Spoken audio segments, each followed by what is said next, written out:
Hey friends, how's it going? I'm here with my friend Isary. We're at her beautiful apartment. Freaking stunning in here. Thank you. Love your place. I appreciate you. It's literally so cozy, very creative. She's a content creator, a mental health, wellness, fashion, makeup girly. I just love her. I feel like we have a lot in common, so like we're about to pop off on like an impromptu combo. Yes. So welcome to the conversation. Welcome. Thank you for having me. Of course. Thank you for having me. She is gonna drop a Tea with Isary season on her YouTube channel, so I'll be sure to link that below. Check that out. I'm so excited. Yes. We just dropped like a really cool conversation. I think we shared a lot of tips and like just our own personal knowledge and based off our experiences and what we've learned works and doesn't work for us, you know, in terms of like content creation and the seasons, how they change and how our mental health changes with it and energy levels, to be honest. So, yeah. We covered a lot. So hopefully people find it helpful. I think they will. And the reason why I want to start this because I have some questions for you now. I wanted to ask you what started your journey with mental health and like wanting to give, because you're a giver, so I want to know like what started that journey. For me, for sure, before the pandemic, well, I think yoga really helped me. So I was getting certified at like core power yoga, and this was before the pandemic, and then I got my certification for like I did 2-year program and then got my certification, taught yoga for like about a month, and then the pandemic like shut everything down, and I was like, damn. And then it wasn't until the pandemic that I really honed down, I think, on mental health, because I felt like my mental health was going down, which I'm sure like everyone was feeling pretty much something similar. I went through like a breakup as well, and then I was living on my own, so I was like, it's either sink or swim, you know, I have to figure shit out for myself. And I was just committed. I was like, I'm gonna do everything I can to make sure that I'm a good mental space and like am performing at like my highest possible, like just optimize my life, you know, be at the top of my game to get me to my goal so that I never feel that kind of stress that I felt of being like, because I was unemployed, and when I went through my breakup at the same time, it was just me. And I was like, okay, well, I'm gonna get my son my 10 minutes every day, force myself, because I work from home, it's so hard sometimes, I feel like, to just step outside. For some reason, it was like a mental block where I was like having trouble doing that. But every time I did it, I felt amazing, you know, like 10 minutes of vitamin D. Would you like take a walk or meetings? Well, I would walk down either like around the apartment complex, or there's like a little tree on like a hill that no one goes to, and I was like, this is my spot, I'm claiming this. And I would take a book out there, I would take a journal, and just I think it helped a lot with mental health. And from there, I think my whole life has revolved around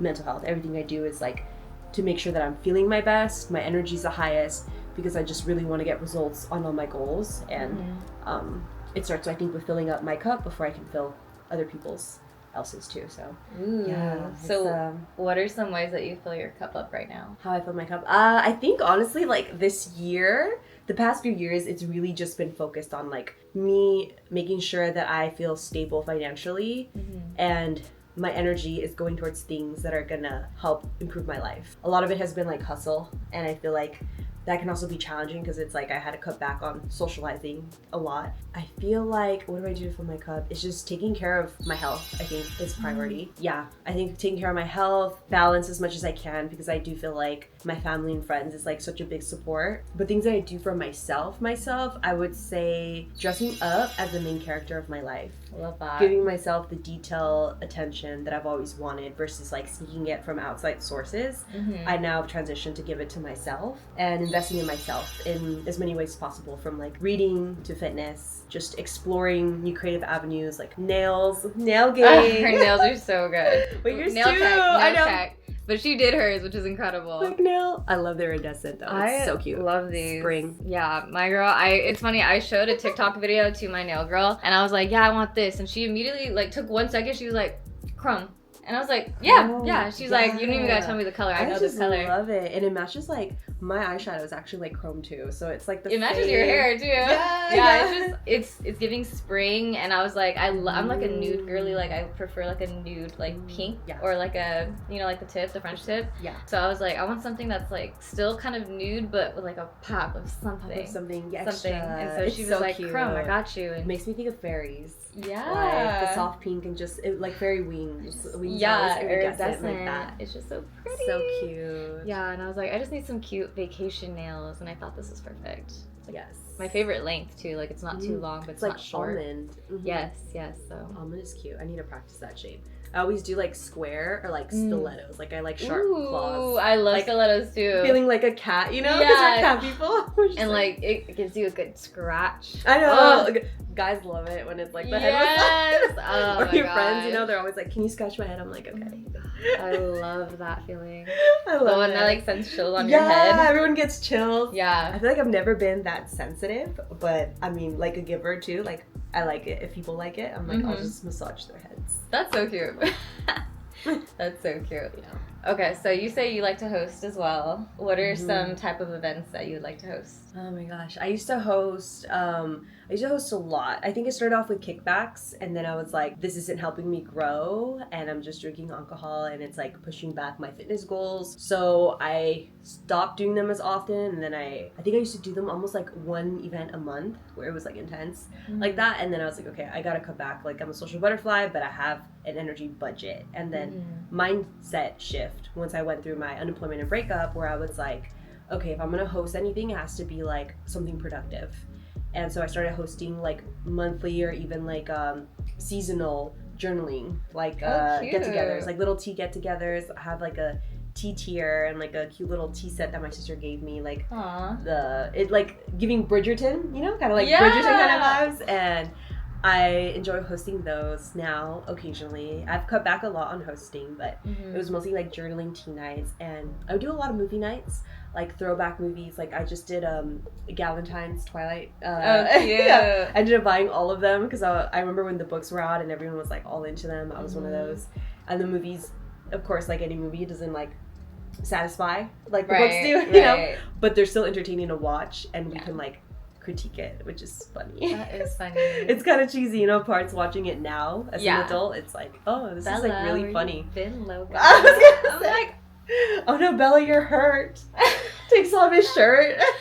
Gosh. He's so fine though. Yeah, honestly, yeah. Were you Team Jacob back in the day Team too? Jacob, yes. Always Team Jacob. When I watched, I think it was the second movie, I did like I had a paper and I put Team Edward go left, Team Jacob go right, and I stuck it like with tape in the theater, because you know how you can go like two ways? Two ways, yeah. I just was trying to be goofy, so I put that up, and then I sat like in the back row, and I was like, Team Edward, clap your hands, and it was dead silent, because like I think people were shy, and I was like, that's what I thought, Team Jacob, and I was like, what? And it was so funny because some people did participate in my stupidness. I love it. It was such a good time. Hell yes. Oh, I love that. Extroverted, just having fun with life. I was so goofy. It was like high school time. So. Oh, okay. I love that. Hell yeah. Silly. Were you a theater kid? No. Girl, no. Oh, I okay. did not. Were you? I was, yeah. Oh, how did you like it? It helped push me out of my introverted, because I used to be shy and introverted. I felt very insecure growing up, and I feel like it pushed me to just put everything out there and like care less and be more comfortable in my body and vocally expressive and just be more expressive. And have fun with it, like not taking myself as seriously. Yeah. It really helped me grow. I feel like it's what made me become like an extrovert, and I met extroverted people, so it's like same energy. I loved it. I feel like theater has been a huge part of my life, like even college. Yeah. Dude, that's so cool. Musicals, it's cool that you said you were shy and then you did that. Like Yeah. What a way to get out of your shell. I had moments where I was so embarrassed, where I would freeze up on stage, but I would try my best to push through it and just run with the adrenaline. I think I started to get like hooked to the, I like this adrenaline. And being on stage, like shoot your shot kind of thing, you know? Yeah. Oh my Sink or gosh. swim. That was me with dance. I loved dance. Like I was a shy girl too, but dancing, like I was not shy in that. Like I was just like, let's just move. Yeah. And I would have so much fun with dance. Dance drill, or what kind of dance? I did like hip hop classes in like middle school, so it was like an after school type thing. And then in high school, I took a dance class, but I felt like it was such beginner, and I was like, I want something more challenging. Yeah. So at pep rallies, there'd be this club called BSU, and they like popped off. Like they were giving bring it on energy, but dance. And I was like in my dance class, and I was like, no, I want to be doing what they're doing. So I joined their team the following year. I think I did it from sophomore year to senior. Loved BSU. We just did some crazy choreo. It was so much fun. I love that. I need to see you dance. I wish I had footage from that time, but like I back then we weren't really filming, and I think I did have a little digital camera that I had my friends shoot me with, but they were, no one knew how to shoot back then, so they were over here. And I was like, guys, where am I in this frame? So I don't have a lot of footage from that period of time. Girl, But my first vlogs were terrible because all my hands are like shaky. yeah, You know, and I'm just like no zooming, gimbal. like look at this, guys. And I had a lot of moments where I was like I'm just way like, to can you film. please just focus for a Slow. second and just Yeah. hold. Yeah, But now it I know. wasn't a thing, you Slow. know? Nowadays, everyone can grow up to be like a whole film director. Literally, yeah. But back then, you give someone a camera, it's like their first time holding one. You're like, I don't know. We live in exciting times. We live in a very exciting time, yeah. I'm so grateful to live in the time that I am. Because, like, I'm a 94 kid, so I had, like, sweet, yeah. So to have, like, that 5-6 year period of, like, the 90s to, like, watch those cartoons, and then you're growing up into the Y2K era, and I lived for, like, the Britney Spears, the Pussycat Dolls, the Shakira, young Beyonce era, like, loved the music, couldn't wait to be 21 to dance to all that in the club. I was, like, so excited to be 20. Everything before social media, too, like, just playing outside with friends and, like, you know, doing the hide and seek and the tag and the basketball. Yeah. All that real Do kids life even stuff. do that anymore? I think they do. I have some neighbor kids that hang out and they okay. play basketball or they're on their scooter. I'm like, do people play tag? I don't know about tag, but I haven't love seen that. tag and like all the games. Like we used to make choreo or try to make choreo to like songs that we hear on the radio. Us Like, too. yeah, right. It was such a thing, and I'm like, do kids still? I mean, TikTok now actually. They do on TikTok, yeah. So it's still a thing, which it's is evolved, fun. but it still exists. Yeah, exactly. That was so much fun. Interesting. But it was fun to like go through it when like cell phones were really a thing, like those pagers, and then it was the Razor phone. But there was no scrolling. There was the sidekicks. They were so cool. I honestly like want one. Honestly, yeah, like I a side Razor phone where you could just like I like the sidekick where you would slide it and it would twist, right? That was my first phone. Yeah, I wanted one. Mine was always like basic, like. Really? Yeah, it was like the cheaper ones because me and my sister would just get like whatever my parents could afford. But yeah, I had the Sidekick, but it actually wasn't that great. Like it would delete all my contacts after 24 hours, and I'd have to re-input it. So it literally did not last me. I think I had it for like a week, and I was like, yeah, there's no point. It was just cool. You're over it, yeah. It was just cool. So then I ended up getting the slider one, the one where you like flip open and the little keyboard is right there. Yeah, I like the keyboard. They were so much fun. It's like a mini computer. Fun. Yeah, literally. You know? Like I love that. Literally. What I love about that is like now we have like the memories of everything pre-social media, but we got to see like social media and its evolution and how it grew and how people did a whole career out of it. Yeah. We have lived a moment in time that people have never experienced after Y2K. Yeah. I feel like everyone's could take the power into their hands now, their own life, and people who are tapping into the internet to just share whatever their interest is, hobby, interest, like you can make a career out of anything now, you know? And it's like to see people, the content creator industry grow too is like exciting. And I feel like there's definitely enough to go around, like, you know, because not everyone's tapping into the internet. You know, people are just doing, you know, traditional careers, like everything's like, it's fine, like do what they want. But it's like, for me, I was like, I see the potential of the internet and I was like, I want to put my stuff or create stuff and put it out there because I know at some point I want to be like my own boss and like, you know, run my own show, my own life. Yeah, and to have like that limitless potential of where your finances can go with content or like where your life could go with content. Like you're not stuck to a desk, you're not stuck to like one office unless you want to, you know. But like it's really endless. I love that. And I think we're in a new phase, like a new era of content and where it's headed, you know. Like, I don't know if you feel it, but I feel like there's like a shift on like, okay, there's a lot of content now, there's a lot of noise, so like how do you break through it? And I think that there's gonna be like a brand new theme that emerges. We were just talking about how like big brands, like big corporations, they're probably gonna be hiring smaller creators to like create more like kind of like episodes or like series using their brand, and I think that's gonna be the future. So we're thinking that, and I like can see that. and like more in-house artsy stuff versus like paying for big creators. I feel like big creators will get certain deals still, but I think every company is they have to tap into social media now, and like creators. So a lot of even the smaller ones, like whatever they can afford on budget, you know, it's just like more focused on innovation and quality versus like how big of a following you have. I think totally. Yeah, it's like where your mind can go. I'm excited to see how this next year and two. I feel like so much could happen in a year. Like 2. So we'll see where we're at in like 2 years, girl. Yeah, we're already doing it. So we're already on the way. Okay, so final question: where ideally would you like to go? Like, where are you headed in your lifestyle? In my lifestyle? Yeah, like what are you trying to... Oh my gosh, Bretman Rock's lifestyle. Oh, okay. Bretman Living Rock in Hawaii. I could see myself I think I'm a Cali girl, but I just love Hawaii so much. I'm like tempted, like anywhere naturey, if I could find a place here in Cali. Part of me too is like tempted to do like a creator house, you know, with like a bunch of content creators who are into similar niches of like wellness and health. I think it's gonna be like the top ones, but also creativity. I feel like as long as I get we vibe, you know, I feel like, you know, as long as everyone pays their bills, we're good, you know?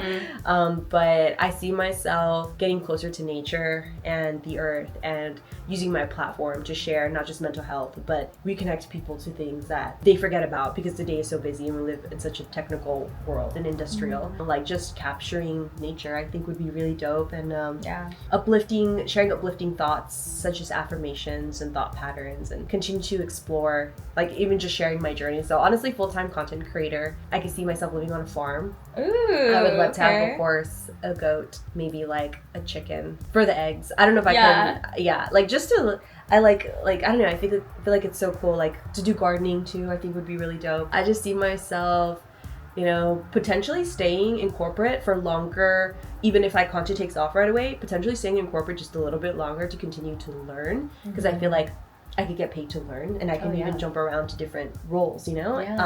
As long as I feel happy in the role, I feel like it would be beneficial to just have that schedule, or like still have that and still do my content, you know?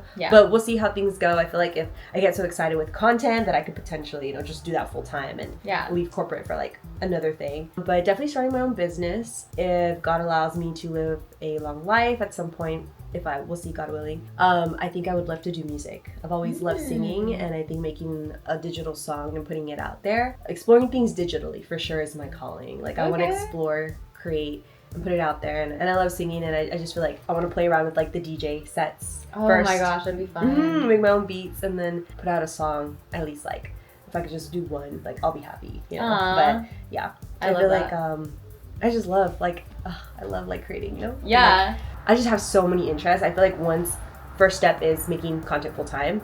There's so many classes that I want to take that to continue to grow and explore myself, like pottery, singing. Those are like top two. I miss martial arts. You know, I want to really go back into it. I did Taekwondo 4 years in college, and I just miss the cardio of it and just exploring movement. I want to explore movement because I didn't grow up doing that. So I've been just, you know, doing that more as an adult, like since college, and I still want to do that into my whole 30s and continue even like as an old lady, like exploring Tai Chi or things that are more gentle on my body, yoga. You know, like just, I think if you do things mindfully, your body can do so many amazing things, you know? Absolutely. And it doesn't matter like what age, you know, just being mindful and careful, you know, the older you get, obviously, but. I've seen senior citizens hike in Yosemite Valley. And I'm like, if they can come up Vernal Falls. It's never too late to start. It's never too late. Yeah. I think as long as you're exercising your body daily and giving it that movement, like you're capable of going so far. Agreed. You know? And eating right, of course. Drink your water. Drink your water. Yes. Agreed. Anyway, y'all. Thanks for tuning in. Thank you. We'll see you guys later.